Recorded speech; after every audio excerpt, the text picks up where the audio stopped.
Every athlete has a story beyond the game. But what happens when the final buzzer sounds? I'm Morgann Gardner, and this is Behind the Jersey, where we dive into the untold journeys of athletes navigating life after sports. From career shifts to mental health, we're talking real challenges, raw experiences, and what comes next. Stay locked in, because the game may end, but the journey never stops.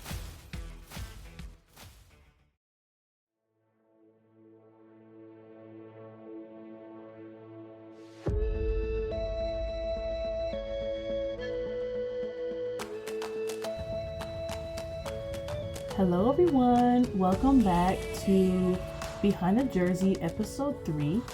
Today we're going to talk about relationships and friend groups.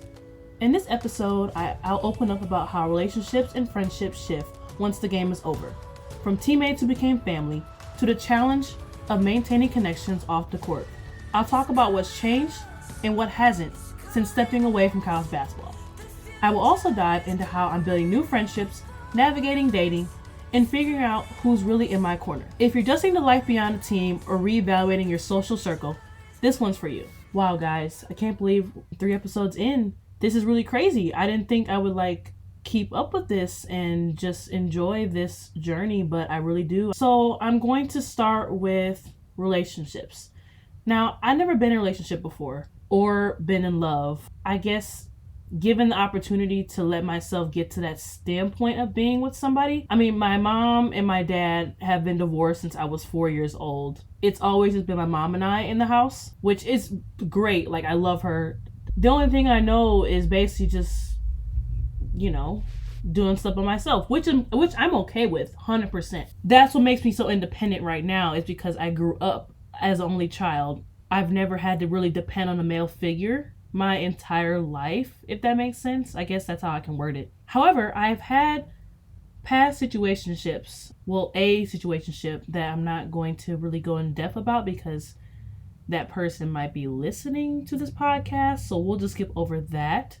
I guess I want to share how the difference between being in love / having love for someone.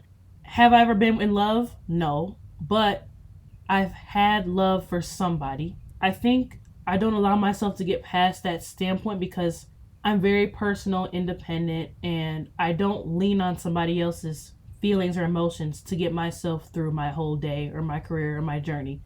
I've never been that way, nor have I been raised that way as well. I try to give as much advice as I can. Even though I've never been in a relationship, I do have common sense, great people skills, and I can just see things further down the line than most others can. Following that, I do want to address how being in a relationship, you should never change your goals. If you want to go to PT school, if you want to be a CEO, if you want to be a New York fashion model, if you want to be a pro basketball player, never change your goals because of someone else. And always have an outlet. If you break up or if you get divorced, you always have to have an outlet. For a relationship to work, both partners need to be independent. I'm really big on independence, and I want my future person to have a career of their own and not just follow me around everywhere I go. I've heard the term kids and marriage so much in the past. I would say 3 years. And it's literally crazy. Now, most of my friends have been together since middle school, high school, and are now getting engaged and planning futures, which fantastic. You guys know each other. You went through the ups and downs. Great. For those who don't have a set career path, who aren't financially stable yet, and whatever the case may be, talking about marriage and kids should be the last resort on your mind, in my opinion. You don't even know where you're going to lay your head at next. You don't know what food's going to be on the table next. You don't know what your career is going to go through. How are you planning for all the intangibles when you don't have the necessities planned out yet? Like I mentioned in episode 1, the rush to do everything right now is literally insane because what are you going to do in your 30s, 40s, and 50s? Back to a more personal standpoint, I think for me, balancing school, athletics, personal life, and relationship all at once just didn't make any sense. So I had to sacrifice something, which I don't want to say unfortunately, but relationships was the big sacrifice. If you aren't the person for me, well, my saying is that's your loss. As of right now, I'm not in a relationship. I'm 50-50 on looking for one, but I don't want to say looking. I want to say I'm exploring. Like I'm getting out. Oh, I don't know if I made this clear. I am straight, by the way. I don't know if anyone wants to know, but yes, I am straight. But yeah, I'm not looking for a boyfriend as of right now. I'm kind of just going with the flow. I mean, first of all, I want to graduate. Let's start there. Let's get the undergrad degree first. Let's get that. Seeing how that's gonna navigate to, and getting my master's degree, like going to class again. I mean, even though it's online, but them papers I heard ridiculous. But yeah, so navigating that. But I don't know if he's listening or not. But I kind of want to explore a relationship with a certain someone. Not gonna name names, but for those who know me, I've mentioned him before, and I also support him in his career as much as I can, even though we don't talk a lot. I mean, and I'm really big on, I don't have to talk to somebody every day to feel supported. Like, even if it's a quick, like once, couple every weeks, like, hey, how's it going or whatever, I'm cool with whatever. But yeah, I kind of just want to support him in his career and just honestly see where that goes this summer.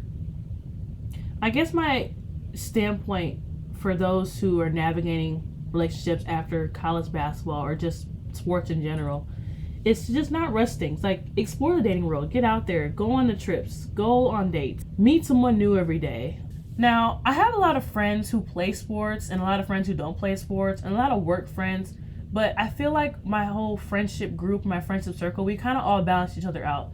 Like, my conversation with my basketball friends are way different than my conversation with my work friends. But also too, I've had friend groups that's diminished over the years, especially in middle school and high school. My senior year, this past year, I've been grateful to be surrounded by 3 other girls. My roommate, Katie K, Paige, who I call Tate McCrae, and my twin, Aaliyah.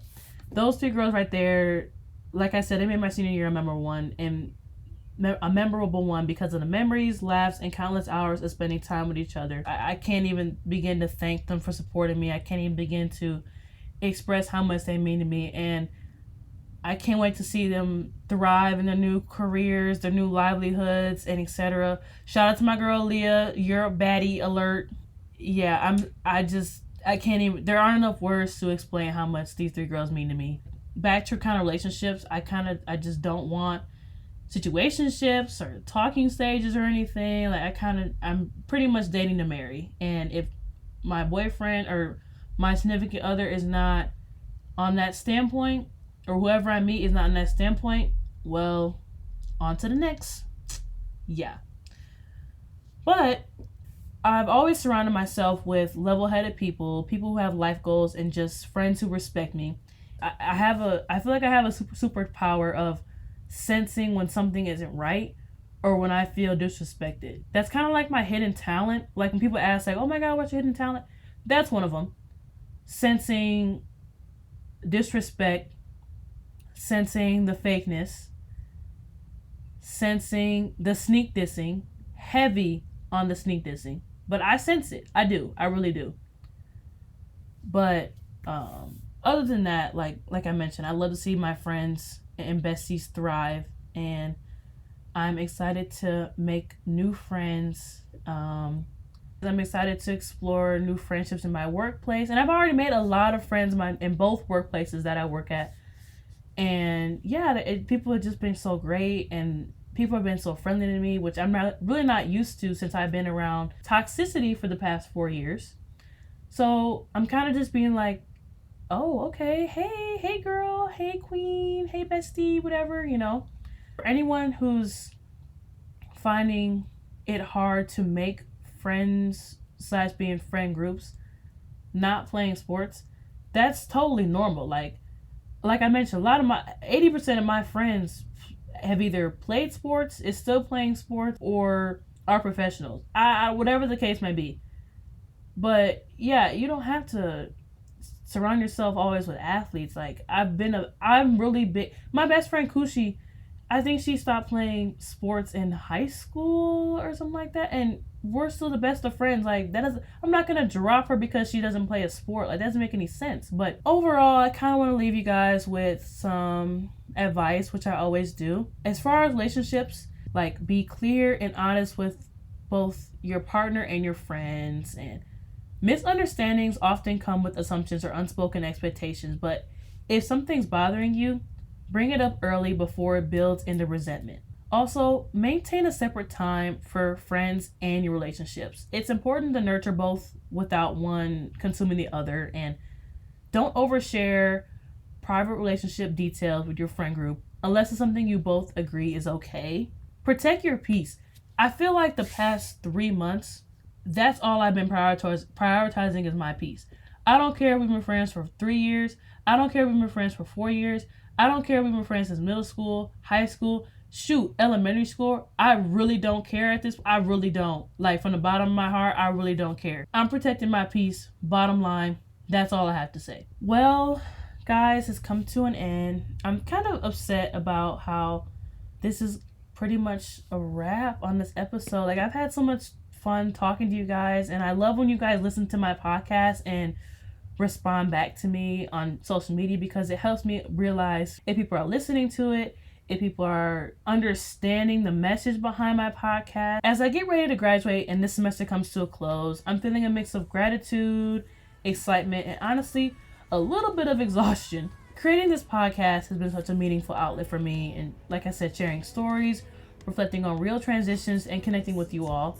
If you didn't already know, I'll be staying in Omaha for another 2 years, yay, to complete my master's in communication while serving as a TA for the School of Communication.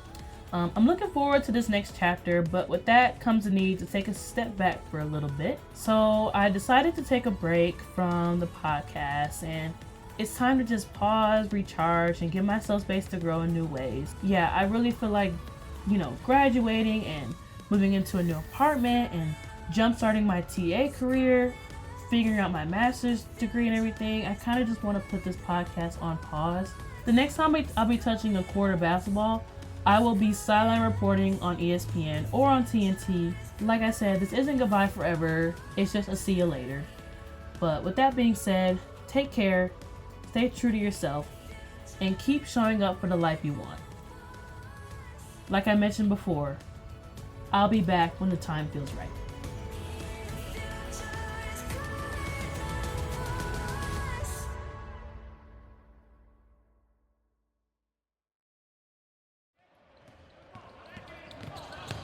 The game might be over, but the story keeps going. Thanks for tuning in to Behind the Jersey. If you enjoyed this episode, don't forget to subscribe, leave a review, and follow us for more stories from life after sports.